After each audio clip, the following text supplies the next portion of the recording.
So I put together just kind of a chart version of the article just to kind of help follow along. And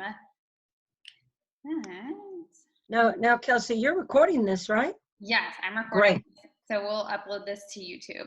It's good. I want to tell our therapists about it. Yeah, so I just kind of went through the levels of evidence. So that level 1 being your systematic reviews, meta-analysis, randomized controlled trials. Your level 2s being your non-randomized studies, and then level 3s being like those pre and post test, one group, non-randomized. That's all that this particular systematic review used. They didn't use any 4 and 5s. Mm-hmm. Okay. And that's probably because there weren't any.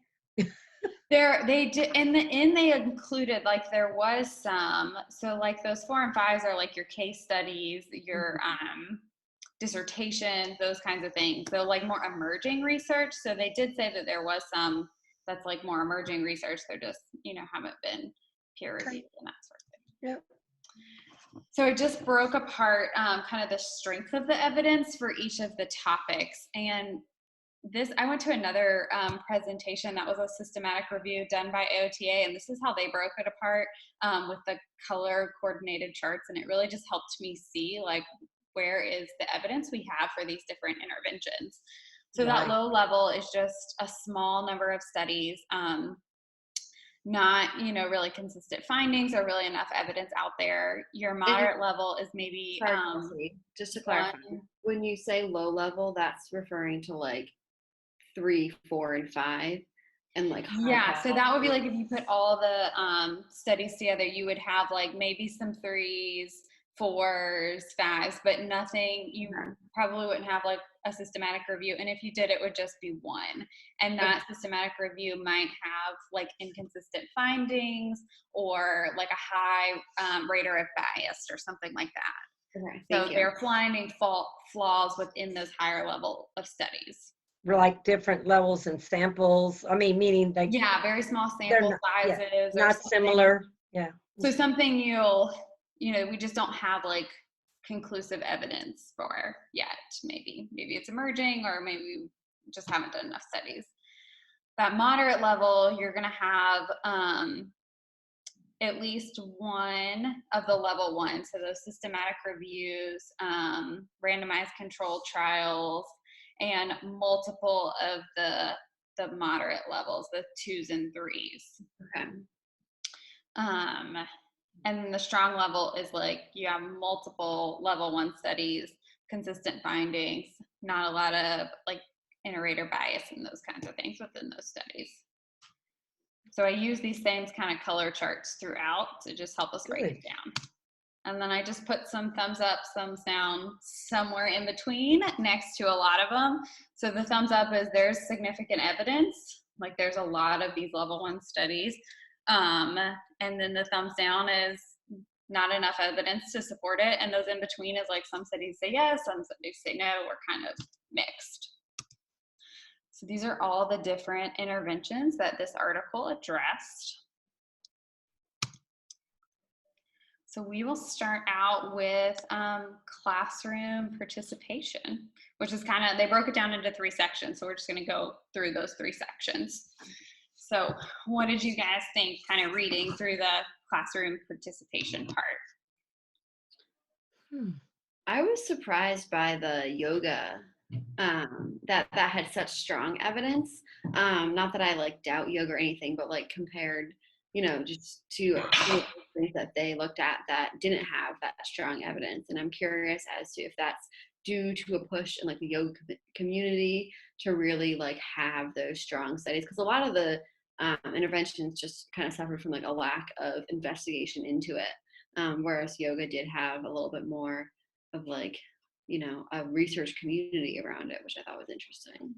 Yeah, I wanted to ask you, and I don't want to get into my teacher mode, but why do y'all think that? Because I was like, why do you think yoga?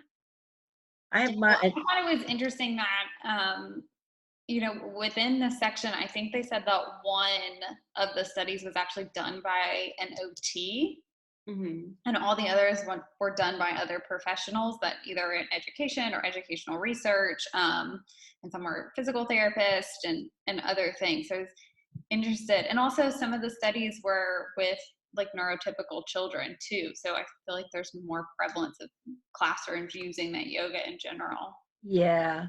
I was thinking about that, and I was going, what about yoga? And then you start thinking, well, the poses, I mean, and then when you start thinking about PNF and NDT and cross, a weight bearing, and I'm going, yeah, it makes sense. If you're really, do structured yoga, I've got a kid who's just really autistic, and I mean, he loves his ohms, and to regulate his breathing. He can't self-regulate, and that's just one part of yoga.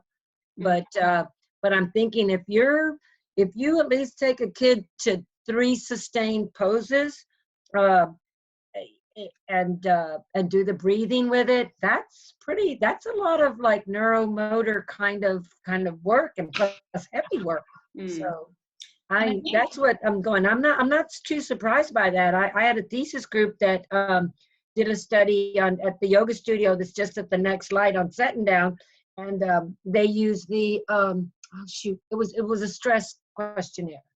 So reducing anxiety, and they found some reduction in anxiety. Of course, our sample was not it was not a match sample. We just had the kids in an age group. I think it was from 6 to 12, or maybe it was from 10 to 12. I'm not sure. Can't remember anymore. But children with Down syndrome, children with autism. So it was a mixed group, but they did have some pre and post improvement in their anxiety level. So after a 6-week yoga program at the studio, because we said we're not having it at the clinic.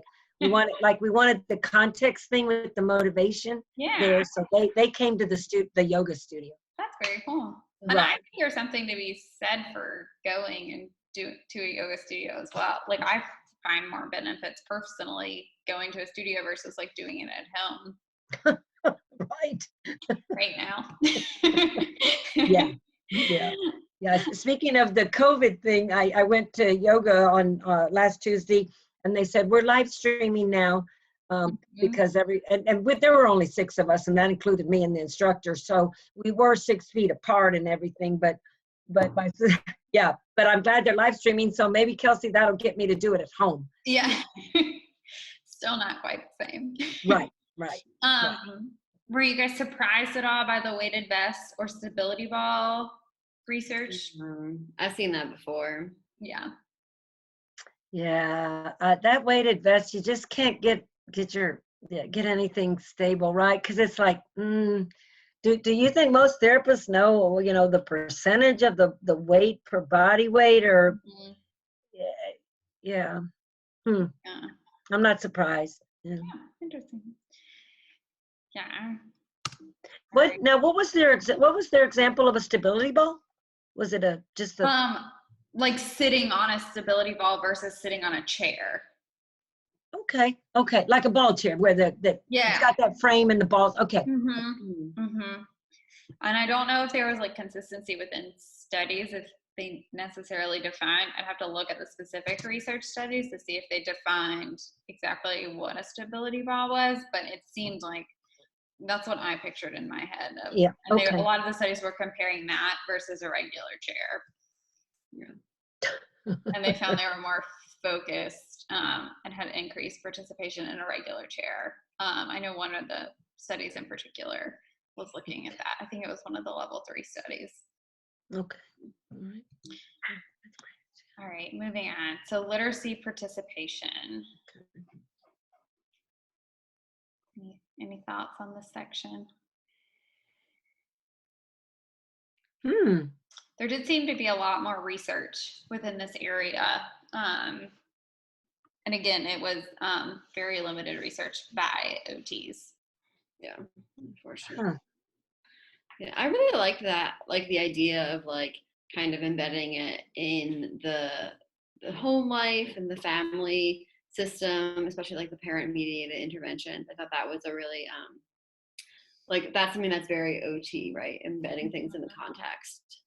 Um, Amen. I had a mom, because the kids are out of school. And I'm wondering if I could go ahead and send you this. She sent me a video today. But what she said yesterday, Wednesday, when he came to clinic, she goes, "Oh my gosh, I didn't know John, probably kid, I didn't know John could do all these things because he's in school all the time and I'm at work." And then she says, so he's at home and the teachers are sending these functional worksheets and he can do them. And I really am tempted to just go ahead and send this to you too, since there's two of y'all. But she sent this video today, and he is standing at the counter cutting strawberry. I mean, taking the green off the strawberry, cutting the strawberry, cutting it in half, and putting it in a bowl. And I timed it, and it was like almost a full 60 seconds, maybe right short. But this is a kid who's, and I'm like, I just said, I'm in tears. Thank you. And that's great. I've been seeing this kid for 12 years, guys, since we opened. But also in clinic, what I started to do, since I do after school, he's a teenager, he's always hungry. So I said, okay, what you're going to do is you're going to use that apple core to push down. You're going to make your own apple snack, get your own peanut butter out, make your sandwich. And he's just gotten better. And it's amazing. I don't know why I didn't start this a lot earlier, but yeah. And I'm curious now too that so many people are switching to the telehealth method and they're using those parents and educating those parents so much more. If these interventions and the parents being able to see what they're doing within their sessions, treatments, like if that will make a difference and have like better carryover at home, even once they What a good idea, Kelsey. I wonder if we need an IRB, but maybe Marissa could write us a study. You're absolutely right, though. Huh. Okay. I think it's hard, though, like drawing the line between giving kids a lot of homework and giving them the opportunity to engage in their context, because we don't want kids to feel like they have all these assignments. They spend all this time at school. They already don't have gym or recess or whatever it is that they're cutting back now in schools. And I just worry that like stuff like this, like it can be used in a way that's not helpful to the concept of play as an occupation and all that kind of stuff. What kind of play, Marissa? I'm sorry. Just like the concept of play being one of the main occupations of children specifically, and like needing to give them time for that too. Like it's important to do things, in the home, but it's, that time should also be saved for, fun. That's right. This family also has two labs, and I think they're probably 8 months old. And I said, does John walk these dogs? And she goes, well, he lets go of the leash. And I said, well, we probably should. Now I don't know. I don't want to hurt him, but and he's a big boy, They make a leash that has like a hook closer up and then a hook farther back. And do like parent just to train that skill. Well, because I said, talk about some good resistive, kind of work. I mean, my dog needs 2 hands. That's how I know that. I might ask you to send me a picture of that so I can tell Mom. They have 2, so yeah. So it's a great thing. With some of the creative literacy programs, they were looking at the kids' like self-concept for their own reading, and also just like reading as a leisure skill, which I thought was interesting too, and how that improved with like having more creative literacy activities. That's good. My thought when I read the parent mediated, I just thought about those parents who either just have a lot else going on. They have other kids and jobs or multiple jobs, and also those parents who, English isn't their first language, or they don't speak English at all and their children are their translators. Yeah. And how that played into that. Yeah. So the embedded was the strongest. I'm just trying to reorient myself. The embedded and supplemental creative. That's cool. Yeah, and one of them was in a preschool program and looking at like the fundamental of Yeah, literacy that one's skills. Hmm. And they were looking at, my screen is kind of blocked, but they were looking at improved performance and satisfaction with reading. Good, good. Okay. That's awesome. All right. Hmm. All right, Okay. handwriting. This That's the section time. I had think the we only have 5 most minutes. done by OT. What was that, Marissa? I think we might only have like 5 minutes left on the 40-minute Zoom. Yeah. Okay, well, this is good. It's okay. Let's, okay. Just heads up. Sorry. Okay. Any thoughts on handwriting? This is our last Huh. section. That's very interesting. I found this part really interesting, that the component, working on the component skills, did not have a lot of evidence for improving handwriting literacy. Mm. That's good. We need the school system therapist to read that. Yeah, and this is 4 randomized controlled trials, so it's a bit confusing. Like, the evidence is strong. There's a lot of evidence to support it, but not that the intervention is beneficial. Mm-hmm. So that's why it's like the strong evidence, but the thumbs down that this is actually impacting handwriting legibility. So good. So let's see, am I being good studies, but finding low effectiveness? Yeah. And okay, good. Okay, I got it. Yeah. So yeah, strong level of research, but just not found Enough to be an evidence. effective intervention for handwriting of legibility. Obviously, there's other components of that these things would still be beneficial for. Makes sense. Okay. But they found better evidence with like pencil to paper practice activities. Yeah. And then those cognitive strategies and self-evaluations. Okay. All right. So like actually doing it, actually writing. Yeah, actually writing. Which is hard because like, they're in school all day and then they have therapy after school or, extra during school, and then, I'm not good at handwriting, so I usually don't like to work on the things I'm not good at. And let's sit down and write. You got that right, Kelsey, especially with the kids with Down syndrome. One cool thing that I found, though, I've started having my 2 kids sign in, and all they have to do is write their name on the line and circle OT or PT and speech. Oh, and the date. And some people get a little impatient, but I'm like, great. That's a very exactly. functional He signs in, and he's doing something functional. Yeah. I like that. Yeah. Yeah, that's a very functional way to work on it. And then, look at that. For sure. Yeah, or if you have any tricks to addressing handwriting, because I know that's a struggle and something that's worked on often in pediatrics and school systems in general. I like that ready to print program on the iPad, but I don't do like a lot. It's just like one is just pinching. It's so eye-opening because the kid was like struggling. Of course, he's like, it's like a paintbrush and a paint can, and then you touch it, and then it's like a painting or a flower and a flower pot, and you touch it, and it's like potted.